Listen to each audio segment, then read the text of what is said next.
Everyone, welcome back to another video. Today we are at 116 subscribers, so we went up about 16 from yesterday. That's really great. Thank you all so much for the continued support, even liking my videos, commenting, obviously subscribing, all really appreciated.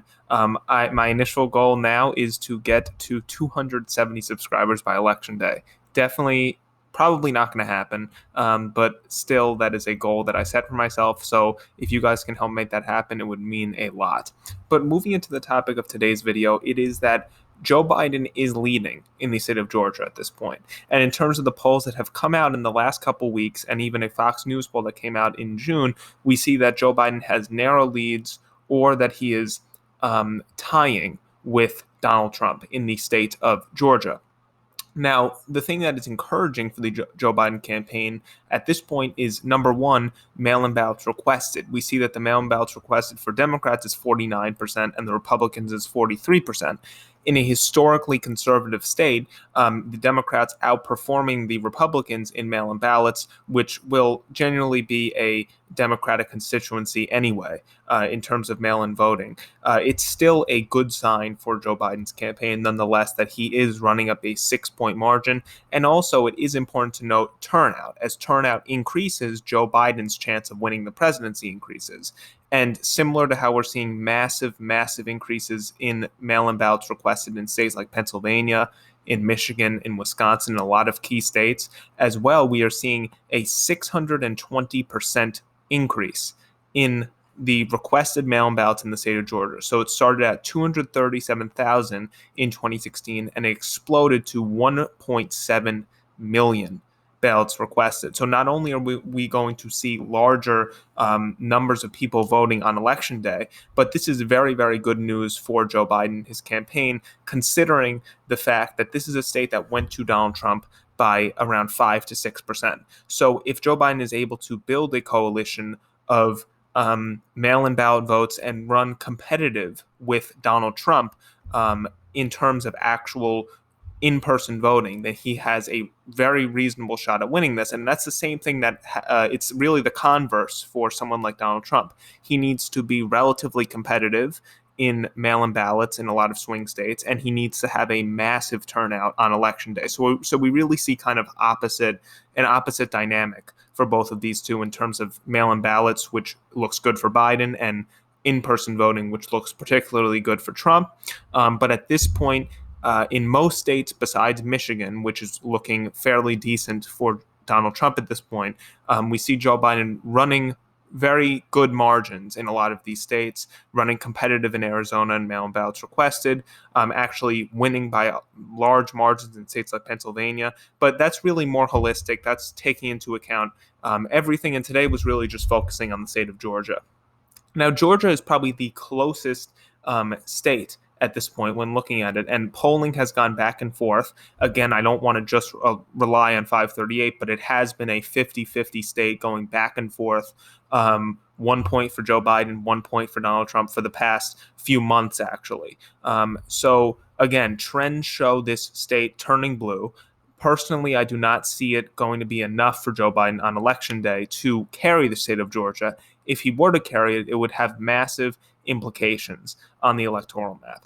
Because just going into the state, going onto the electoral map now, let's just set the map exactly how it was in 2016. Let's say hypothetically, for the sake of argument, and not many people would necessarily agree with me, or actually disagree with me, every state that Hillary Clinton was able to carry will go to Joe Biden.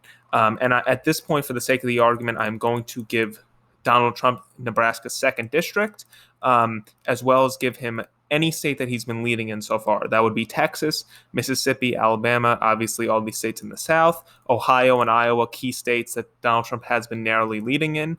So I'm going to give Donald Trump 205 electoral votes. These are districts and states that he was able to carry, and specifically they're districts and states that he is leading in or has been leading in the past. So that's 205. He has been leading in North Carolina, for example, so I'll also give that to Donald Trump.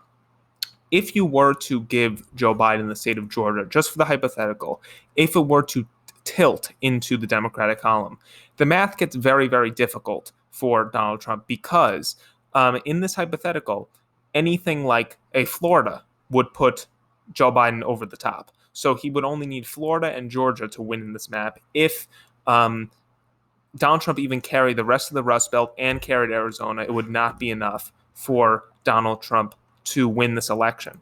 However, let's say hypothetically we give Donald Trump Florida, which is possible. Now, it's very unlikely to see a scenario where Florida goes red and Georgia goes blue. But just for the possibility of Trump running more competitive potentially in the South, or Joe Biden running more competitive in the South, giving a state like Georgia to the Democrats makes it fairly easy for them to actually get to 270 without changing many other states. For example, giving Pennsylvania and Arizona to Joe Biden. And because Georgia has 16 electoral votes, it has the exact same significance on the election as a state like Michigan.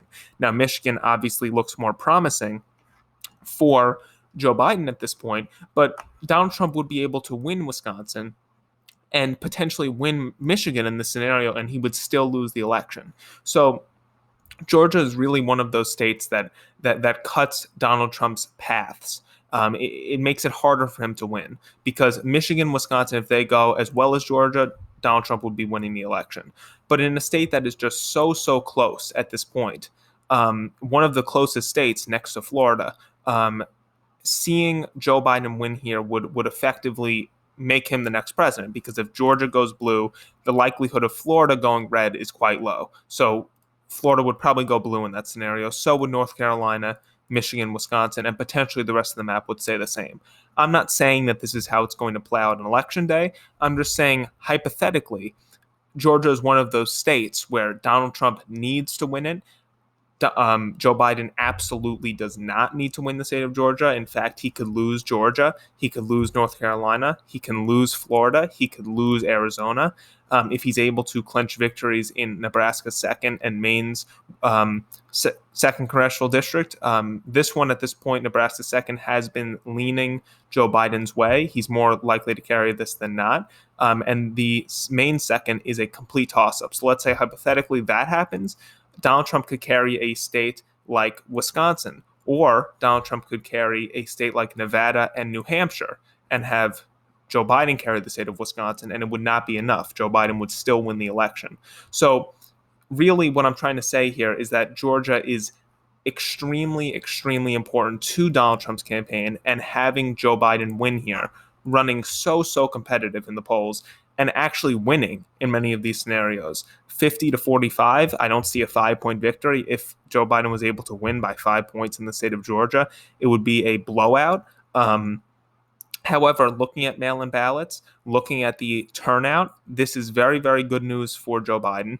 And I don't think there's necessarily any Republican pundits. If anyone disagrees with me, please let me know. But this is provided by TargetSmart, which is a relatively accurate and fair thing to examine. And at this point, I do think that on election day, Donald Trump will very narrowly eke out a victory, probably 47-46 or 50-48.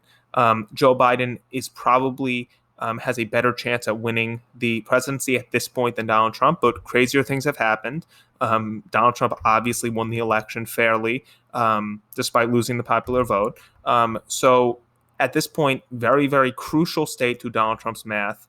And it's looking like a complete toss-up, and it is potentially leaning to Joe Biden. So that was the topic of today's video, is that Joe Biden is leading in the state of Georgia at this point. Things can change in the next few days, but it's looking promising for Joe Biden as well as the rest of the Electoral College. So thank you all so much for watching, and I'll see you in the next one.